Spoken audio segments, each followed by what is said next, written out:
مرحبا بكم في قناتي. من فضلكم لا تنسوا الإعجاب بالقناة ودعمنا بالاشتراك، وشكرا. شهد مشروع أنبوب الغاز المغربي النيجيري تطورات جديدة أمس الجمعة 16 من يونيو حزيران 2023 بتوقيع مذكرات تفاهم لانضمام 4 دول أفريقية جديدة إلى المشروع الواعد الهادف لنقل الغاز من دول غرب أفريقيا إلى أوروبا. ووقعت 4 دول أفريقية ساحل العاج وليبيريا وغينيا وبنين على مذكرات تفاهم مع المغرب ونيجيريا للانضمام إلى مشروع أنبوب الغاز، ليرتفع عدد الدول المشاركة فيه إلى 10 دول.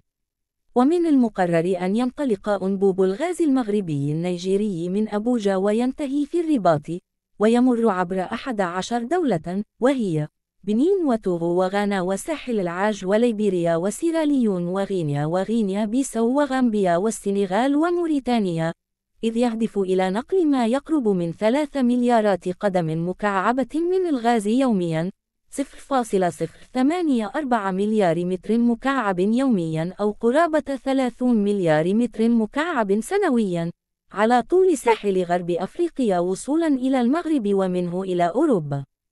جرت مراسم توقيع مذكرات التفاهم اليوم الجمعة في مقر المجموعة الاقتصادية لدول غرب أفريقيا إيكواس في لاغوس بنيجيريا، وفق بيان لمؤسسة النفط النيجيرية اطلعت عليه منصة الطاقة المتخصصة. وتعد مذكرات التفاهم التي وقعتها ساحل العاج وليبيريا وغينيا وبنين مع المغرب ونيجيريا استكمالاً للمذكرات الموقعة مع مجموعة إيكواس وموريتانيا والسنغال وغامبيا وغينيا بيساو وسيراليون وغانا العام الماضي. وتؤكد مذكرات التفاهم التزام الأطراف بمشروع أنبوب الغاز المغربي النيجيري الاستراتيجي الذي سيعزز إسالة موارد الغاز الطبيعي للبلدان الأفريقية، ويوفر طريق تصدير بديل جديد إلى أوروبا.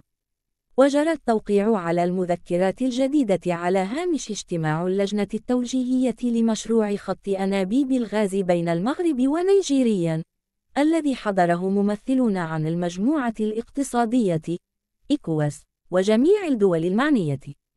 وينظر إلى مشروع أنبوب الغاز المغربي النيجيري الذي يتطلب استثمارات تتجاوز 25 مليار دولار، بوصفه أحد المصادر الرئيسة لتسريع حصول الدول على الطاقة وتحسين ظروف معيشة السكان ودعم تكامل اقتصادات المنطقة وتخفيف حدة التصحر من خلال توفير إمدادات غاز مستدامة وموثوقة.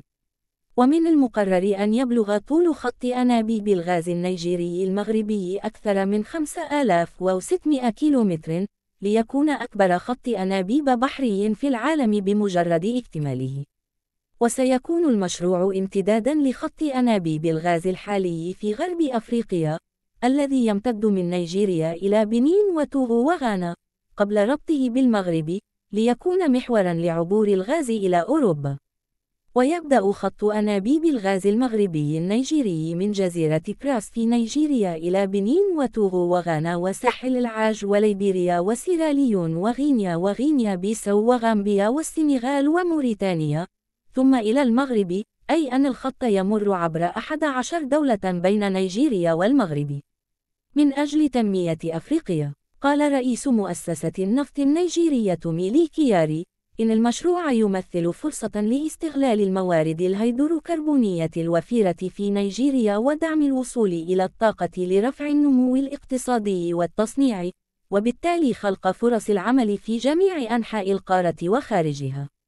وتمتلك نيجيريا 5.5 تريليون متر مكعب من احتياطيات الغاز المؤكدة بنهاية 2020، وهي الاحتياطيات الأكبر في أفريقيا، ارتفاعاً من 1.1 تريليون متر مكعب عام 1980 وفق تقديرات شركة النفط البريطانية BP. ومن جانبها، أكدت المديرة العامة للمكتب الوطني للهيدروكربونات والمعادن المغربي أمينة بن خضر أن التجمع يمثل خطوة تقدمية لضمان التنمية الاجتماعية والاقتصادية من خلال ضمان أمن الطاقة وتحقيق التنمية الكاملة لأفريقيا. ويسعى المغرب إلى الاستفادة من البنية التحتية لخط أنابيب المغرب العربي أوروبا الذي كان ينقل الغاز الجزائري إلى أوروبا، ويكون بوابة لعبور الغاز النيجيري إلى القارة العجوز. وأشار مفوض المجموعة الاقتصادية إيكواس المكلف بالبنية التحتية والطاقة والرقمنة سيدي كودوكا إلى أن أنبوب الغاز المغربي النيجيري مهم، لأنه سيساعد على تعزيز قدرة إنتاج الكهرباء وتوليدها وتحفيز التنمية الصناعية والفلاحية والإسهام في تحقيق الانتقال الطاقي باستعمال مصدر طاقة أنظف من أنواع الوقود الأحفوري الأخرى. يشار إلى أن مشروع خط أنابيب الغاز بين نيجيريا والمغرب أعلن عام 2016 في أبوجا بحضور ملك المغرب محمد السادس والرئيس النيجيري السابق محمد بوخاري، وينتظر أن يحسم قرار الاستثمار النهائي بخصوصه خلال العام الجاري، على أن يشهد تدفق الغاز من خلاله قبل نهاية العقد الجاري حال تحقق إنجازه.